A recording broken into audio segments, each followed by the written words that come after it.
Olá, está começando agora o programa Impressões aqui pela TV Assembleia, a imagem da cidadania.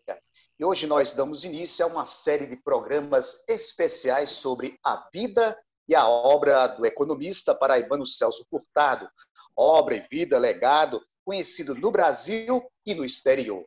E para esse assunto, para esse programa de hoje, Impressões, nós convidamos o economista Celso Mangueira, que é economista e presidente do Corecon, e também André Tosi Furtado, filho de Celso Furtado, que vem a ser professor da Unicamp e também doutor em Ciências Econômicas. Aos dois, eu queria dizer que a gente tem a imensa satisfação de estar recebendo vocês aqui no nosso programa.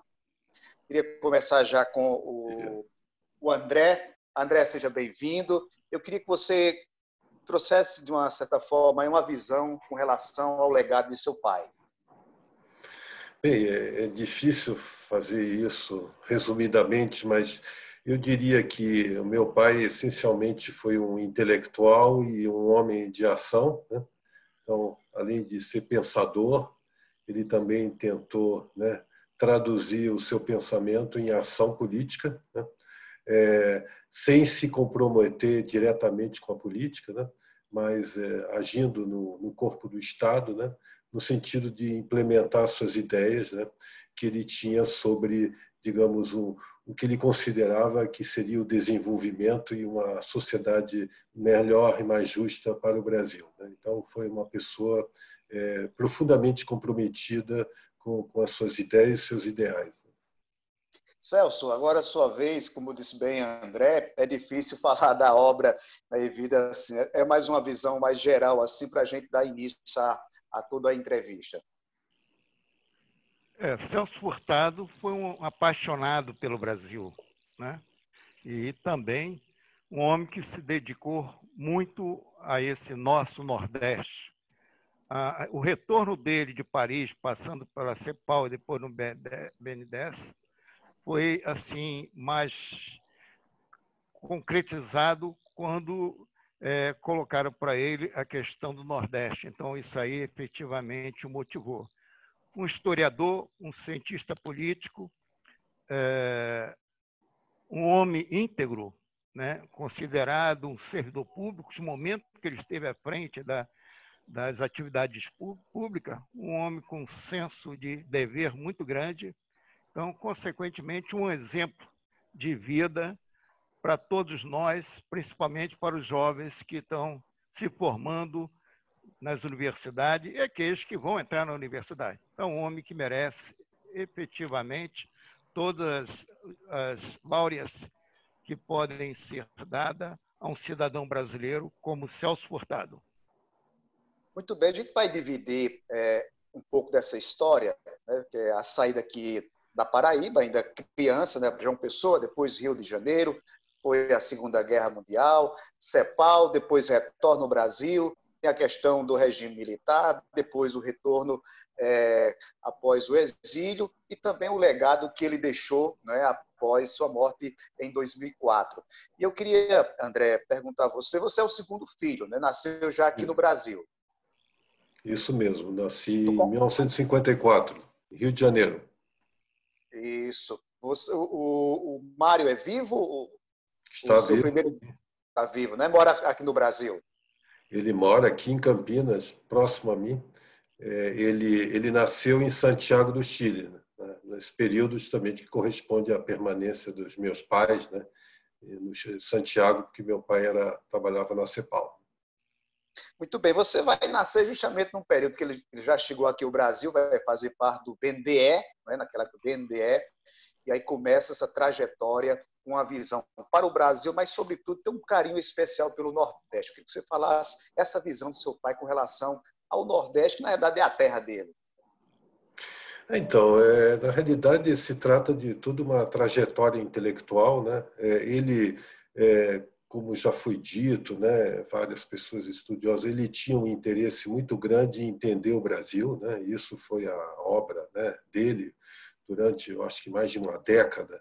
Ele partido, a gente pode pensar do doutorado que ele defendeu lá já em 48 em Paris, né?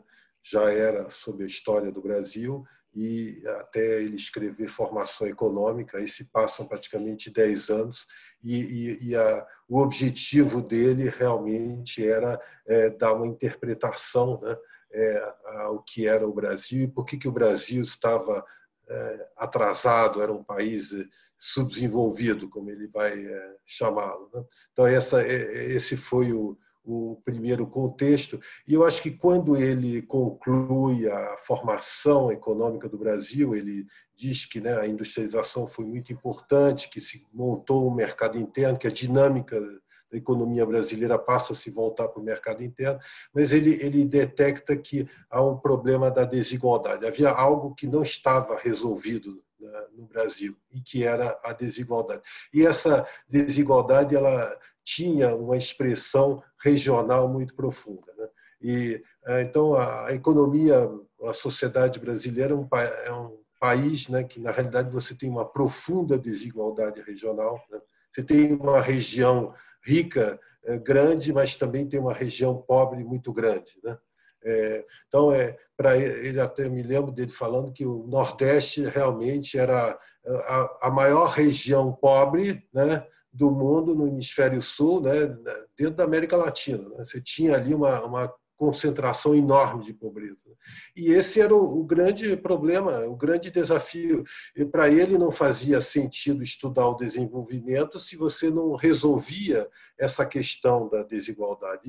E no Brasil, especificamente, a desigualdade regional era a expressão maior dessa desigualdade social. Portanto, cabia atacar o problema da desigualdade regional. E aí é que ele muda, né, um pouco a sua intenção e começa a se dedicar, focar especificamente na questão regional. Ele vai usar suas ideias, que ele já tinha desenvolvido para entender o problema brasileiro, para aplicá-las especificamente ao desafio do desenvolvimento nordestino. E isso corresponde a essa nova etapa que ele se engaja na Sudene para esse projeto, né, de desenvolvimento regional. Celso Mangueira, o André falou aí sobre a obra. O Celso Furtado lançou diversos livros, né? Acho que mais de 30 livros.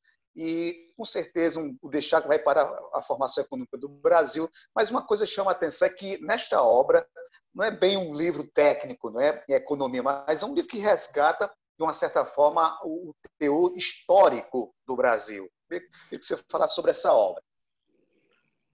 É uma obra clássica, né? O que merece ser destacado com relação à formação econômica do Brasil, não só ela até hoje ser uma obra atualizada, né? Adotada não só aqui no Brasil, em diversos cursos, não só de economia, como de ciências sociais, mas também adotada no exterior, foi traduzida em cerca de mais de uma dezena de idiomas, né? Então, adotada. Então, é uma obra que mostra toda a evolução econômica do nosso país, essa trajetória, uma reflexão sobre essa evolução, os diversos ciclos econômicos que o Brasil passou, né? Então, ali mostra, inclusive é importante destacar, quando ele tinha 17 anos, num dos momentos dele de inspiração, ele falou que o sonho dele era escrever um livro sobre a civilização brasileira, né? Então, com 17 anos, ele já tinha assim, algo em mente com relação à formação econômica do Brasil. Em Sorbonne, a tese dele em torno desse conteúdo. Essa obra teve também um momento até quase trágico, ela se perdeu na remessa para o Brasil, ela extraviou, depois foram localizá-la num depósito dos Correios, foi resgatada e está aí viva, né? Atravessando esses quase 60 anos. Eu tenho assim uma grata satisfação de formação econômica do Brasil, porque eu tenho atuado especificamente no Conselho de Economia para fazer assim uma preservação da memória de Celso Furtado. Em 2009, quando a Formação Econômica do Brasil completou 50 anos, eu trouxe aqui duas entidades, a Ordem dos Economistas do Brasil e todo o sistema COFECOM, CORECOM, para comemorarmos os 50 anos e realizarmos duas publicações comemorativas à Formação Econômica do Brasil. Então, um livro seminal que tem assim um conteúdo que preserva, mostra em termos da história, se iguala assim aqueles grandes intérpretes do Brasil, como Caio Marques, né? Caio Prado, aliás, né? E tantos outros. Então, é um livro que tem uma marca assim bastante significativa na literatura brasileira, no tema econômico e também como livro de história, né? Porque Celso Furtado tem também assim a qualidade não só como economista, mas acima de tudo também um historiador que soube fazer uma leitura muito profunda e realista da nossa evolução histórica e o Formação Econômica do Brasil retrata isso aí. André, a partir de que momento ele começa a ter essa projeção forte? Seria a partir da CEPAL do Chile? Com certeza. Foi durante sua permanência na CEPAL que ele pôde, inclusive, participar de conferências com economistas de renome na época sobre o desenvolvimento, né?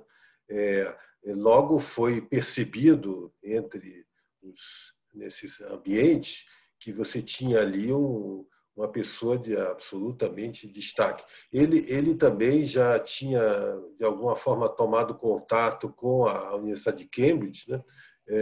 E onde também ficou bem evidente, enfim, a afinidade e a proximidade que ele tinha com essa escola econômica, né? Que, no fundo, é herança da herança keynesiana, né, e também clássica da economia. Então, havia muitas junções entre ele e essa corrente econômica. Então, já ele era uma pessoa internacionalmente conhecida, né, mesmo antes de lançar o seu livro mais importante, aí, que foi A Formação Econômica do Brasil. Já era um economista extremamente conhecido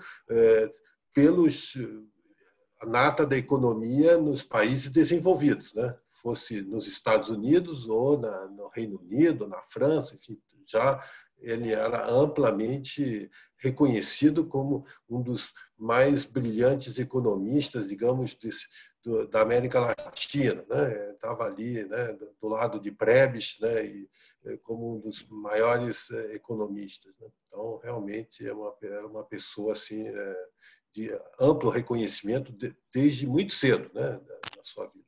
Nós estamos com o programa Impressões e hoje fazendo uma homenagem de forma especial, trazendo o legado, a vida do economista paraibano Celso Furtado. A gente vai ao intervalo e a gente volta em instantes.